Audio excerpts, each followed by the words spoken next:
Hey guys, welcome back to ഡൂഡു diaries. അപ്പം ഞാനും ഉമ്മയും കൂടെ രാവിലെ അക്ഷയ സെൻറ്റർ വരെ വന്നതാണ്. അവിടെ നിന്ന് ഇറങ്ങി പിന്നെ ചായയൊക്കെ കുടിച്ച് നമ്മൾ തിരിച്ച് വീട്ടിലോട്ട് പോകുന്നുണ്ട്. നേരത്തെ കാണിച്ചെന്ന സാധനം എന്താണെന്ന് ഞാൻ പിന്നെ പറയാം. സ്കൂട്ടിയമ്മേ തന്നെയാണ് എൻ്റെ യാത്രയൊക്കെ, പക്ഷേ ഉമ്മ എന്നെ പഠിച്ച ബസ്സിലാണ് വന്നത്. എന്തോ ആവട്ടെ. ഇതാണ് ഗൈസ് നിങ്ങൾ നേരത്തെ കണ്ടത്. വേറൊന്നുമല്ല, ജീപ്പ് ഓടിക്കുമ്പം ഹൈറ്റിന് വേണ്ടി ഞാൻ ഇടുന്നൊരു കുട്ടി സീറ്റാണ് എനിക്കിരിക്കുമ്പം റോഡ് ഫുള്ള് കാണാൻ വേണ്ടി. അപ്പം ഞാനും അത്തായിയും കൂടെ റേഷൻ കട വരെ വന്നതാണ് കുറച്ച് സാധനങ്ങളൊക്കെ വാങ്ങിക്കാൻ. പിന്നെ ഉമ്മയ്ക്ക് വേണമെന്ന് പറഞ്ഞ കുറച്ച് സാധനങ്ങളും പോയി വാങ്ങിക്കൊടുത്തിട്ട് ഞങ്ങൾ നേരെ ഗ്യാസ് സിലിണ്ടർ എടുക്കാനായിട്ട് ഗ്യാസ് ഏജൻസിയിൽ പോയി ഗൈസ്. അവിടെ ആയിരുന്നെങ്കിൽ ഫുള്ള് ചെളിയായിരുന്നു. ജീപ്പ് ഫുള്ള് ഓഫ് റോഡ് അടിച്ച് കിടിലമായിരുന്നു ഗൈസ്.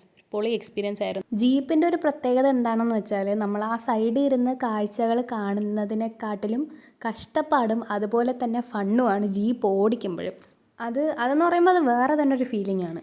ഇതൊന്നും പറയാൻ ഞാൻ പ്രോ ഡ്രൈവറൊന്നും അല്ല, എന്നാലും വെറുതെ അങ്ങ് പറയാണ്. തിരിച്ചു വന്ന വഴി നല്ല അടിപൊളി മഴയും കാറ്റുമായിരുന്നു ഗൈസ്. നമ്മുടെ ബോഡിക്കും അല്ലെങ്കിൽ നമ്മുടെ മൈൻഡിനും വേണ്ട എല്ലാ തെറാപ്പീസും ഈ പ്രകൃതിയിൽ തന്നെയുണ്ട്. അത് നമ്മളൊന്ന് അറിഞ്ഞ് മനസ്സിലാക്കി ചെറിയ ചെറിയ കാര്യങ്ങൾ നമ്മൾ എൻജോയ് ചെയ്ത് അതിലൊക്കെ സന്തോഷം കണ്ടെത്തിയാൽ തന്നെ നമ്മുടെ ലൈഫ് കുറച്ചും കൂടി ബ്യൂട്ടിഫുൾ ആവും. കുറച്ചല്ല, കുറച്ച് കൂടുതൽ ബ്യൂട്ടിഫുൾ ആവും. അപ്പോൾ ഓക്കെ, ബൈ ഗൈസ്. ഇന്നത്തേക്ക് ഇത്രയൊക്കെ ഉള്ളൂ. എല്ലാവരും ചാനലൊന്ന് സബ് ചെയ്തേക്കണേ.